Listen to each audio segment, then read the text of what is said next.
আসসালামু আলাইকুম pro Bangladesh cricket fans.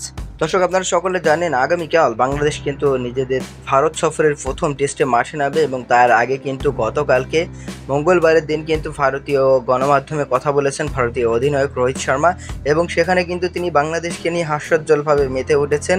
কেননা তিনি বলেছেন সব দলই ভারতকে হারাতে চায়, সব দলই ভারতকে হারাতে মজা পায়, তবে বাংলাদেশকে উপভোগ করতে দিন এবং কথা বলতে দিন। এবং ইংল্যান্ডও টেস্ট সিরিজের আগে অনেক কথা বলছিল, কিন্তু আমরা সেদিকে ফোকাস করি না এবং আমরা মাঠে প্রতিক্রিয়া জানাই এবং ভালো খেলার চেষ্টা করি। মূলত রোহিত শর্মা কিন্তু স্পষ্টভাবে বাংলাদেশকে নিয়ে একটা কথা বলছে যে বাংলাদেশকে মজা নিতে দিন, তাদের উপভোগ করতে দিন। আমরা এত কথা বলতে চাই না, আমরা মাঠের পারফরমেন্স দিয়ে আসলে সবকিছু জয় করতে চাই। মূলত বাংলাদেশ ভারতের এই টেস্ট সিরিজটি নিয়ে এত বেশি কথা হওয়ার কারণ হচ্ছে বাংলাদেশের ক্রিকেটাররা কিন্তু তুমুল ফর্মে রয়েছে।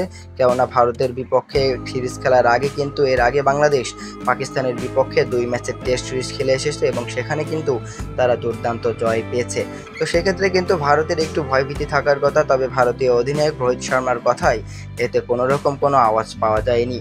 তবে যাই হোক, বাংলাদেশের জন্য শুভকামনা রইল। ভারতের ক্রিকেটাররা, ভারতের গণমাধ্যম কি বলল এটা আমাদের দেখার দরকার নেই। আমরা ভালো ক্রিকেট খেলতে চাই মাঠে এবং ভারতের বিপক্ষে দুর্দান্ত একটা জয় নিয়ে কিন্তু ভারতকে উচিত জবাবটা দিতে চাই।